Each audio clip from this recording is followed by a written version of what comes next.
Hey everyone, welcome back to another podcast. Every episode we invite a guest with a strong opinion. और फिर देखते हैं कि discussion होता है या distraction. Politics, dating, money, culture, nothing is off limits. So if you're easily offended, थोड़ा सा पानी P low. because this is real talk, raw takes and zero filters. सुन लो बुरा लगेगा. Today we have with us Mr. Sam Sheikh. Hello साम कैसे हैं आप? मैं ठीक ठाक, आप कैसे हैं? अपने बारे में प्लीज बताएं थोड़ा सा. मेरे बारे में मेरा नाम मोहम्मद असाम है। मैं बीबीए का स्टूडेंट हूँ और सुना था आज क्रिकेट के बारे में बात करेंगे तो मैं आ गया। क्योंकि आज का टॉपिक रिलेटेड टू क्रिकेट है जी। तो आप हमें बताएं कि आपका क्रिकेट का शौक कहाँ से शुरू हुआ। क्रिकेट का शौक तो सबको ही होता है और कुछ को नहीं होता। मुझे तो क्रिकेट का शौक है। क्रिकेट का शौक जो है वो देख देख के ही शुरू हुआ, खेल भाइयों के साथ खेल के गलियों में मोहल्लों में, और देखने से ही शौक हुआ। बचपन से देख रहे हैं, अब्बा के साथ बैठ के, भाइयों के साथ बैठ के, दोस्तों के साथ बैठ के, कजन के साथ बैठ के मजा आता है देखने में। तो हर एपिसोड में हमारा अनपॉपुलर ओपिनियन होता है और आज हमारा अनपॉपुलर ओपिनियन है Pakistan has professionalism but fans romanticise raw talent. आप इस बारे में क्या कहना चाहेंगे? जहाँ तक बात रही प्रोफेशनलिज्म की, तो मैं चीज से एग्री नहीं करूंगा। प्रोफेशनलिज्म की काफी कमी है प्लेयर्स में भी पाकिस्तान के, एंड बोर्ड में भी। और जहाँ तक टैलेंट की बात रही तो टैलेंट, मुझे भी ऐसा कोई खास टैलेंट फिलहाल कोई नजर आता नहीं है, बट फिर भी टैलेंट हो सकता है। बट वही बात है कि टैलेंट अगर सही तरह यूटिलाइज ना हो तो उस टैलेंट की कोई फायदा नहीं है टैलेंट का। अच्छा, आपको क्या लगता है कि पाकिस्तानी प्लेयर्स अपनी फिटनेस पे इतना ध्यान देते हैं जितना कि बाकी टीम्स देती हैं? नहीं देते, बिल्कुल भी नहीं देते हैं। बिल्कुल भी नहीं देते। आपके सामने ही है, नजर आ रहा होता है कि प्लेयर्स के जो है वो पेट निकले हुए होते हैं।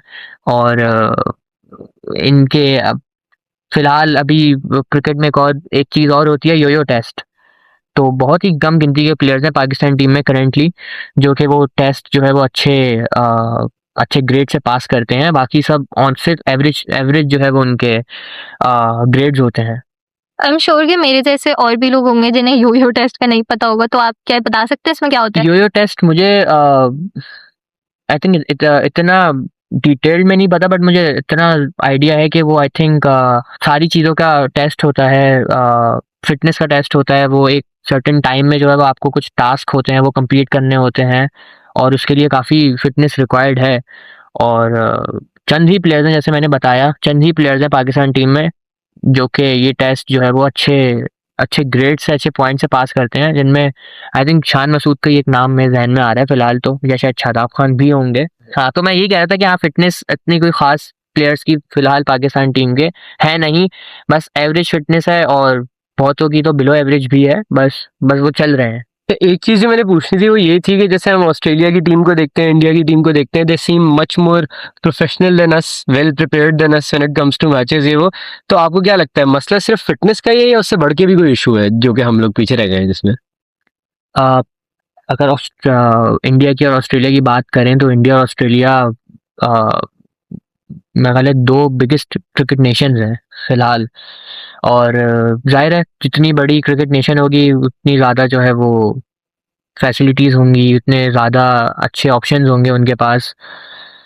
तो फिटनेस का वो काफ़ी ध्यान रखते हैं अपने प्लेयर्स की। ख़ासकर ऑस्ट्रेलिया की बात करें, इंडिया भी जाहिर है, इंडिया भी हमारे ही पड़ोसी ही है हमारा भी, तो वहाँ भी लेकिन है, ऐसा नहीं कि बहुत ज़्यादा वहाँ पे फ़र्क है। पर बहुत ज़्यादा भी फ़र्क नहीं आता अगर बात करें पाकिस्तानी प्लेयर्स और इंडियन प्लेयर्स की फ़िटनेस में ख़ासकर। लेकिन ऐसा भी नहीं कि इंडियन प्लेयर्स की फ़िटनेस नहीं है ज़रूर है। पर ऑस्ट्रेलिया की जहाँ तक बात रही तो वहाँ तो अलग ही हिसाब किताब है। और सवाल क्या था आपका? ये सवाल ये था कि ऑस्ट्रेलिया और इंडिया की जो टीम्स हैं वो ज्यादा प्रोफेशनल लगती हैं हमसे, तो मसला सिर्फ फिटनेस का है या उससे बढ़ के भी कोई issue नहीं नहीं, फिटनेस सब कुछ नहीं होती वैसे, लेकिन सबसे बुनियादी चीज़ फिटनेस है। ये बात ज़रूर लोगों को समझनी पड़ेगी। बहुत से लोग यही सोचते हैं कि यार अगर फिटनेस ना भी हो, प्लेयर हो, रन कर रहा हो या विकेट्स ले रहा हो, but at the end of the day कोई भी प्लेयर अगर किसी भी कंट्री से खेलता है तो जाहिर है वो यही चाहेगा कि ज़्यादा से ज़्यादा जो है वो लंबे लंबे टाइम के लिए खेले, अपनी टीम को टूर्नामेंट्स जितवाए मेजर। बट वही बात है कि ऐसे ही आ जाते हैं प्लेयर्स, इतनी कोई खास फिटनेस होती नहीं है, साल 2 साल खेलेंगे फिर बैक टू बैक इंजरीज होंगी। अभी एक बहुत अच्छी एग्जांपल मेरे दिमाग में आ रही है, नसीम शाह का बहुत जिक्र होता है। नसीम शाह जितने टाइम से देख रहे हैं उसको, हर साल दूसरे साल या तकरीबन हर 6 महीने में नसीम शाह इंजर्ड होते हैं। और यही बात है क्योंकि फिटनेस का ऐसा कोई ध्यान नहीं रखते वो लोग, और ना ही मैनेजमेंट, ना ही पीछे जो मैनेजमेंट की गलती है, मैनेजमेंट की गलती मैं कहूँगा। जो मैनेजमेंट की बात की उससे मुझे याद आया कि मेरे अब्बू भी इसी में काम करते हैं, वो मैच रेफरी हैं। तो उस लेवल पे भी ना, मतलब एक नीचे के लेवल पे भी थोड़ा मैनेजमेंट का इशू बहुत है। मतलब जैसे फंड्स का इशू है, चेक नहीं आते। और एक और मसला ये भी है कि मतलब प्रोफेशनलिज्म नहीं है। अगर कोई टूर चल रहा होगा तो टूर की डेट्स आ जाएंगी, लटका के रखेंगे, टिकट नहीं आएगा, कुछ नहीं, एक रात पहले कहेंगे टिकट आप खुद ही बुक करा लें, पैसे हम रिइंबर्स कर लेंगे, पैसे 3-3 4-4 महीने अपनी मर्जी से वापस आ रहे हैं, उस तरह का चक्कर है। तो आपको क्या लगता है कि ये जो मैनेजमेंट के इश्यूज हैं, मतलब ये एक रीजन है कि हमारे प्लेयर्स की फिटनेस पे नहीं ध्यान दिया जाता है, या कोई और रीजन है कि मतलब एक वो उनके अंदर पैशन नहीं दिखता है? क्या इशू क्या है एक मैनेजरियल लेवल के हिसाब से? हाँ, अच्छा सवाल पूछा आपने। सबसे पहले तो अभी आपने मैनेजमेंट का जिक्र किया कि सॉरी प्रोफेशनलिज्म का जिक्र किया कि प्रोफेशनलिज्म ना होने के बराबर है। अभी की एग्जांपल है कि अभी जो पीएसएल का सीजन हुआ है तो 2-3 दफा ऐसे मौके हुए हैं कि जो टाइम दिया हुआ होता है एक मैच स्टार्ट होने का, जो टॉस का टाइम होता है उससे 10-10 मिनट बाद टॉस हो रहे हैं, 10-10 मिनट बाद, 5-5 मिनट बाद। आप ये मैचेस जो है आपके इंटरनेशनली जो है वो कवर किए जाते हैं, बट वही बात है कि इस चीज़ पे कोई इतना ध्यान ही नहीं देता। 15-15 मिनट बाद अगर टॉस हो रहे हैं, जाहिर है लैक ऑफ प्रोफेशनलिज्म है कि चीज़ें जो है वो टाइम पे रेडी नहीं होती। और दूसरा ये कि प्लेयर्स बिल्कुल पैशनेट अब इतने नज़र आते नहीं हैं, सो सॉरी टू से, क्योंकि उनको पैसा मिल रहा है, वो परफॉर्म करें ना करें उनको पैसा मिल रहा है। मेरा ख्याल है कि यही यही इसका एक हल है कि इनके पैसे रोकने चाहिए। आई मीन यही होना चाहिए कि जो प्लेयर परफॉर्म कर रहा हो उस वही प्लेयर जो है आपके प्लान्स में होना चाहिए। बट अनफॉर्चुनेटली यहाँ पे यही सीन है कि एक प्लेयर भले ही परफॉर्मेंस उसकी हो या ना हो, बट उसके कॉन्ट्रैक्ट्स हुए हुए होते हैं एंड उसको अपने पैसे मिल रहे होते हैं, और मेरा नहीं ख्याल शायद उसको इस चीज़ से फ़र्क पड़ता है पर्सनली प्लेयर को कि भाई मेरी परफॉर्मेंस आ रही है नहीं आ रही। बाकी आवाम रोती रहती है, हम जो रोते रहते हैं, देखते रहते हैं यार क्या कर रहे हैं, ये कर रहे हैं, वो कर रहे हैं, बट प्लेयर 1 दिन 2 दिन आपको दिखेगा, तीसरे दिन से वो सब नॉर्मल हो जाते हैं। और जाहिर है जब कोई पैशनेट ही नहीं है ये अपने खेल को लेके, तो क्यों इनका फिटनेस पे ध्यान जाएगा। कहीं आप साइम अयूब की बात तो नहीं कर रहे? साइम अयूब तो सबसे बड़ा स्कैम है। 12 करोड़ उसकी सैलरी थी। 12 बोला भी नहीं जा रहा मुझसे। 12 करोड़ 60 लाख रुपए उस बंदे ने सैलरी ली है अपनी पीएसएल में, बट आई थिंक उसके मुश्किल से शायद 200 रन हुए होंगे, वो भी फाइनल में उसने आई थिंक 52 और 54 बॉल्स किए थे उसने।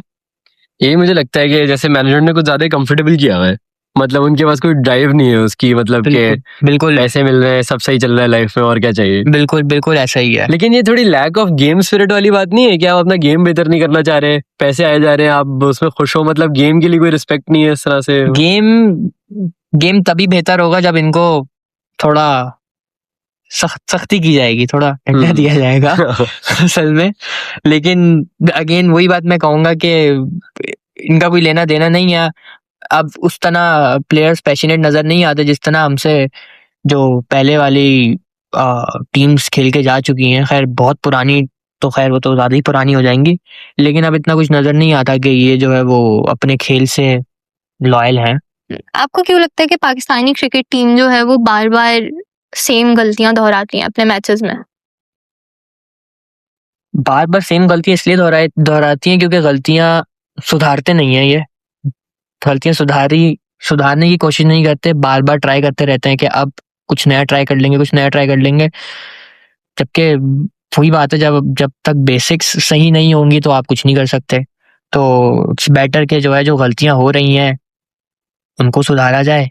एंड हाँ, चलो अब आई गेस हम लोग अपने पॉडकास्ट के एंड की तरफ आ रहे हैं। तो आखिरी सवाल मेरा ये है, शायद थोड़ा घिसा पिटा सवाल हो, लेकिन फिर भी जानना चाहता हूँ मैं आपका नजरिया क्या है इस पे। आपको क्या लगता है कि आने वाले सालों में या उसमें यहाँ पे क्रिकेट बेहतर हो सकती है, टीम हमारी बेहतर हो सकती है, कोई चांस है, कोई उम्मीद है कि नहीं? नहीं, फिलहाल तो बिल्कुल भी नहीं, फिलहाल तो बिल्कुल भी नहीं। जिस तरह बात करते हैं, अभी पिछले काफी सालों में यही बात हो रही थी कि जो है वो प्लेयर्स को चांस नहीं मिल रहे, टैलेंट बहुत है, ये है वो है। अभी पिछले 2-3 सालों में हमने देख लिया है कि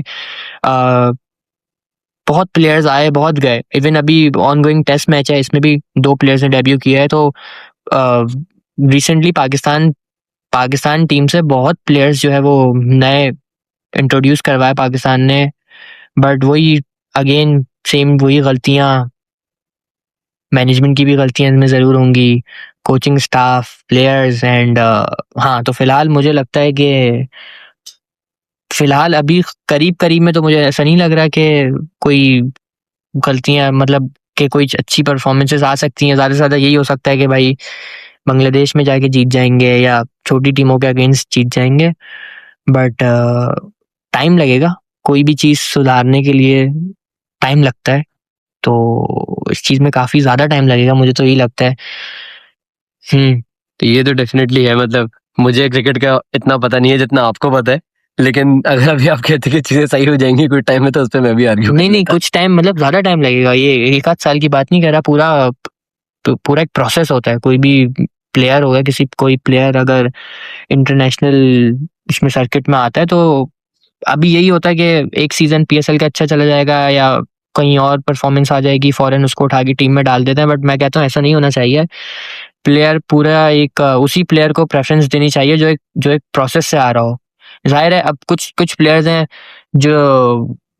जो आजकल बड़ी बुरी एग्जांपल बन गई है कि एक सीजन पीएसएल का अच्छा खेलेंगे और टीम में नाम आ जाएगा उसका। सबसे बड़ी एग्जांपल हारिस रऊफ की है। टेपिया कहलाता है हारिस रऊफ। वो टेपिया कहलाता है। वो टेप बॉल का प्लेयर है। उसका प्रोफेशनल क्रिकेट से कोई लेना देना नहीं था और अब तो शायद लगता भी नहीं है। 1 सीजन 2 सीजन आई थिंक वो लाहौर से अच्छा खेला। अब पाकिस्तान टीम का one of the main bowler है, बट उसकी बॉलिंग है नहीं कहीं से ऐसी मेन बॉलर्स वाली। और जाहिर है अब एक प्लेयर जिसको क्रिकेट का कुछ पता ही नहीं था, जो बस उठ के जो है वो कहीं से ट्रायल्स दे के कहीं से वो टीम में आ गया, उसको कोई प्रोफेशनलिज्म के बारे में नहीं पता था, स्पिरिट ऑफ द गेम के बारे में नहीं पता था। तो जाहिर है फिर जब इस तरह के प्लेयर्स आएंगे तो क्या ही होगा। टीम आपस में प्लेयर्स में बहुत दिखता है कि ग्रुप्स बने हुए हैं, जो कि बहुत गलत है। जब तक आप एक टीम बन के नहीं खेलोगे आप कुछ भी नहीं कर सकते। तो मतलब पाकिस्तानी क्रिकेट टीम का फ्यूचर ब्राइट नहीं है? नहीं, फिलहाल तो बिल्कुल भी ब्राइट नहीं है। फिलहाल तो बिल्कुल भी ब्राइट नहीं है। उम्मीद कर सकते हैं कि सख्ती की जाए इन पे। चेयरमैन जो है नए, दिखता तो है कि कोशिश कर रहे हैं ये, एंड सख्ती की जाए इन पे तो बेहतर हो सकता है नतीजे। Okay Assam, thank you for being here. आपके ओपिनियन से हम भी इत्तेफाक करते हैं। हमें भी खास प्रोफेशनलिज्म देखने को नहीं मिलती इस बिल्कुल टीम भी से। And this is the end of this episode. We'll be back with another one. Thank you, Sam, for joining us. Thank you. Bye bye.